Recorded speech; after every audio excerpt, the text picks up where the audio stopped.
നമ്മുടെ പൊതുസമൂഹത്തിൽ തലച്ചോറിനെ ബാധിക്കുന്ന അസുഖങ്ങളെക്കുറിച്ചുള്ള അവബോധം വളർത്തിയെടുക്കുക എന്ന ഉദ്ദേശത്തോടെയാണ് എല്ലാ വർഷവും ജൂലൈ 22 വേൾഡ് ബ്രെയിൻ ഡേ ആയി ആചരിക്കുന്നത്. തലച്ചോറിനെ സംബന്ധിക്കുന്ന വൈദ്യശാസ്ത്ര രംഗത്ത് കഴിഞ്ഞ 2 ദശകങ്ങളിലായി വളരെ സുപ്രധാനമായ മാറ്റങ്ങളാണ് സംഭവിച്ചുകൊണ്ടിരിക്കുന്നത്. നേരത്തെ ദുരൂഹമെന്ന് കരുതപ്പെട്ടിരുന്നതും വേണ്ടത്ര ഫലപ്രദമായ ചികിത്സകൾ ഇല്ലാതിരുന്നതുമായ പല അസുഖങ്ങൾക്കും ഗവേഷണങ്ങളുടെയും പഠനങ്ങളുടെയും ഫലമായി അതിൻ്റെ അടിസ്ഥാന കാരണം കണ്ടെത്താനും ചികിത്സാ രീതികൾ വികസിച്ചെടുക്കാനും സാധിച്ചിട്ടുണ്ട്.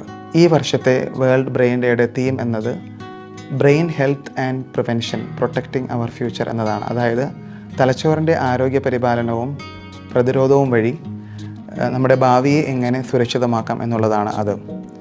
രോഗപ്രതിരോധമാണ് രോഗമുക്തിയേക്കാൾ കൂടുതൽ അഭികാമ്യം എന്ന ചൊല്ല് തലച്ചോറിനെ ബാധിക്കുന്ന അസുഖങ്ങളുടെ കാര്യത്തിൽ പ്രത്യേകിച്ചും വളരെ പ്രസക്തമാണ്. കാരണം ഈ അസുഖങ്ങൾ പലപ്പോഴും ഒരു വ്യക്തിയുടെ ജീവിത നിലവാരത്തെയും ആ വ്യക്തിയുടെ കാര്യക്ഷമതയെയും വളരെയേറെ പ്രതികൂലമായി ബാധിക്കാൻ സാധിക്കുന്നതാണ്. അപസ്മാരം, പക്ഷാഘാതം, മൈഗ്രെയിൻ, മസ്തിഷ്കജ്വരം മുതലായ രോഗങ്ങളെ എങ്ങനെ പ്രതിരോധിക്കാം എന്നതിനെപ്പറ്റി നാം ഓരോരുത്തരും ഇത്തരുണത്തിൽ ഗൗരവമായി ചിന്തിക്കുന്നത് നല്ലതാണ്. ഉദാഹരണത്തിന് സ്ട്രോക്ക് നമുക്ക് പലപ്പോഴും നമ്മുടെ ജീവിതശൈലി അസുഖങ്ങളായ പ്രമേഹം, രക്തസമ്മർദ്ദം കൃത്യമായി നിയന്ത്രിക്കുന്നത് വഴിയും പുകവലി ഉപേക്ഷിക്കുന്നത് വഴിയും മദ്യപാനം കുറയ്ക്കുന്നത് വഴിയും വേണ്ടത്ര വ്യായാമം നമ്മുടെ അനുദിന ജീവിതത്തിൽ ഉൾപ്പെടുത്തുന്നത് വഴിയും ഒരു പരിധിവരെ നമുക്ക് സ്ട്രോക്ക് പ്രതിരോധിക്കാൻ നമുക്ക് സാധിക്കും. 21ാം നൂറ്റാണ്ടിൽ കാണപ്പെടുന്ന ഒരു പുതിയ തരം അസുഖമാണ് വെർച്വൽ ഓട്ടിസം. മാതാപിതാക്കൾ വളരെ ശ്രദ്ധയോടെ കരുതേണ്ട ഒരു അസുഖമാണിത്. കുട്ടികളിൽ അധിക സമയം മൊബൈൽ ഫോൺ ഉപയോഗിക്കുകയോ TV ഒരുപാട് സമയങ്ങൾ കാണുകയോ വീഡിയോ ഗെയിംസുകളിൽ ഒരുപാട് ശ്രദ്ധ ചെലുത്തുകയോ ചെയ്യുമ്പോൾ ഉണ്ടാകുന്ന ഒരു തരത്തിലൊരു അസുഖമാണ് വെർച്വൽ ഓട്ടിസം. ഇതിൻ്റെ പ്രത്യേകത എന്താണെന്ന് വെച്ചാൽ കുട്ടികൾ പഠന കാര്യത്തിലോ മറ്റുള്ള എക്സ്ട്രാ കരിക്കുലർ ആക്ടിവിറ്റീസിലോ ശ്രദ്ധ കുറഞ്ഞുകൊണ്ട് നമ്മൾ പറയുന്ന കാര്യങ്ങളെ കൃത്യമായി ഗ്രഹിക്കാതെ കാര്യങ്ങൾ അതായത് TV-യിലൂടെ കാണുകയോ വീഡിയോ ഗെയിമിലൂടെ കാണുന്നത് മാത്രമേ വിശ്വസിച്ചുകൊണ്ട് ചെയ്യുന്ന അത് കാരണം കുട്ടികൾ കൂടുതൽ പഠനത്തിൽ വൈകല്യമുള്ളവരാകുകയും സാമൂഹ്യ കാര്യങ്ങളിൽ ഇടപെടാതെ ഇരിക്കുകയും സമൂഹത്തിലൊരു വ്യക്തിത്വം ഇല്ലാതെ ഇരിക്കുകയും ചെയ്യുന്ന ഒരു കണ്ടീഷനാണ്. ഇത് കുട്ടികളിൽ പ്രായമാകുമ്പോഴും അവരുടെ സോഷ്യൽ ഡെവലപ്മെൻറ്റിൻ്റെ ഭാഗമായിട്ടും വളരെയേറെ പ്രശ്നങ്ങൾ വരാൻ സാധ്യതയുണ്ട്. ഇതിനെ കൃത്യമായി മനസ്സിലാക്കി കൃത്യമായി ചികിത്സയും കൃത്യമായി അവയർനെസ്സും കൊടുത്താൽ നമുക്ക് ഒരു പരിധിവരെ എല്ലാം മാറ്റിയെടുക്കാൻ പറ്റും. കുട്ടികളുണ്ടാകുന്ന സ്ക്രീൻ ടൈം ഒരുപാട് സമയം ഇല്ലാതെ പതുക്കെ കട്ട് ഡൗൺ ചെയ്യണം. ഇത് ഒരു തരം അഡിക്ഷൻ തന്നെയാണ്. സ്മോക്കിങ്ങും ആൽക്കഹോളും പോലെ തന്നെ ഒരു അഡിക്ഷൻ തന്നെയാണ് സ്ക്രീൻ.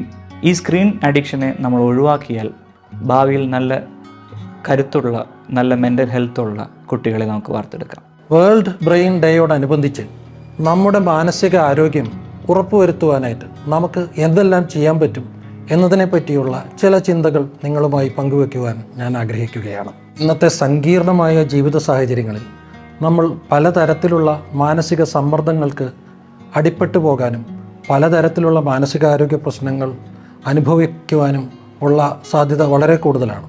നമുക്ക് എന്ത് ചെയ്യാൻ പറ്റും നമ്മൾ സുരക്ഷിതരായിരിക്കാൻ വേണ്ടി? അർത്ഥപൂർണമായ ദൃഢമായ മനുഷ്യബന്ധങ്ങൾ ഉണ്ടാവുക എന്നതാണ് പലതരത്തിലുള്ള മാനസികാരോഗ്യ പ്രശ്നങ്ങളിൽ നിന്നും നമ്മളെ സംരക്ഷിക്കാൻ പറ്റിയ ഏറ്റവും നല്ല കവചം. ഡീപ്പ് മീനിങ് ഹ്യൂമൻ റിലേഷൻഷിപ്സ്, അത് നമ്മുടെ പേഴ്സണൽ ലൈഫിലായാലും സോഷ്യൽ ലൈഫിലായാലും വളരെ എസെൻഷ്യലാണ്. ആവശ്യത്തിന് ഉറക്കം ലഭിക്കുന്നു എന്ന് ഉറപ്പുവരുത്തേണ്ടത് മാനസികാരോഗ്യത്തിന് അത്യന്താപേക്ഷിതമായ ഒരു കാര്യമാണ്. അടുത്തതായി നമുക്ക് ചെയ്യാൻ സാധിക്കുക നമ്മുടെ മനസ്സിൻ്റെ പ്രവർത്തനങ്ങളെയും വ്യാപാരങ്ങളെയും സ്വാധീനിക്കുവാൻ സാധ്യതയുള്ള ലഹരി വസ്തുക്കൾ നമ്മുടെ ജീവിതത്തിൽ നിന്നും ഒഴിവാക്കി നിർത്തുക എന്നുള്ളതാണ്. അടുത്തതായി ഞാൻ പറയാൻ ആഗ്രഹിക്കുന്നത് നമ്മൾ ഓരോരുത്തരും നമ്മുടെ ശീലങ്ങളെപ്പറ്റി വളരെ ജാഗരൂകരായിരിക്കണം എന്നുള്ളതാണ്. പലപ്പോഴും നമ്മൾ അറിയാതെയായിരിക്കും നമ്മുടെ ശീലങ്ങൾ നമ്മളെ ആ ശീലങ്ങൾക്ക് അടിമപ്പെടുത്തുന്നത്. ഉദാഹരണം പറയുകയാണെങ്കിൽ നമ്മളിൽ പലരും യൂട്യൂബിലും ഇൻസ്റ്റഗ്രാമിലും ഫേസ്ബുക്കിലും ഒക്കെ ഒരുപാട് വീഡിയോസ് കണ്ടിരിക്കാറുണ്ട്. നമ്മൾ പലപ്പോഴും ഇന്ന് എത്ര സമയം ആ വീഡിയോ കാണുന്നതിനായിട്ട് ചെലവഴിച്ചു, ഇന്നത്തെ ആ സമയത്തിൻ്റെ വിനിയോഗം ആരോഗ്യകരമായിരുന്നു എന്നതിനെപ്പറ്റി വിചിന്തനം ചെയ്യാറുണ്ട്. അത് ചെയ്യേണ്ടത് അത്യന്താപേക്ഷിതമാണ്. ഇത് വീഡിയോ കാണുന്ന കാര്യത്തിൽ മാത്രമല്ല, ജീവിതത്തിലുള്ള എല്ലാ ശീലങ്ങളെ സംബന്ധിച്ചും ഈ ജാഗ്രത പാലിക്കുക എന്നത് പലതരത്തിലുള്ള മാനസിക സംഘർഷങ്ങളും ഒഴിവാക്കുന്നതിന് അത്യന്താപേക്ഷിതമാണ്. അവസാനമായി എനിക്ക് നിങ്ങളോട് പറയാനുള്ളത്, ചിട്ടയുള്ള ഒരു ജീവിതക്രമത്തിൻ്റെ അഭാവമാണ് പലരുടെയും കടുത്ത മാനസിക സംഘർഷങ്ങൾക്ക് കാരണമാകുന്നത് എന്നുള്ളതാണ്.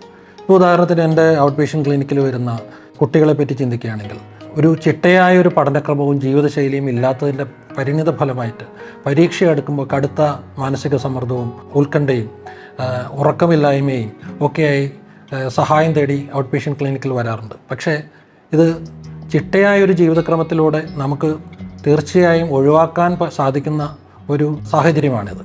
നമ്മൾ ഇവിടെ ചർച്ച ചെയ്ത വളരെ ലളിതമായ ഈ 5 കാര്യങ്ങൾ ശ്രദ്ധിച്ചുകൊണ്ട് നമ്മുടെ മാനസികാരോഗ്യം സംരക്ഷിക്കാൻ നമുക്കേവർക്കും ശ്രമിക്കാം.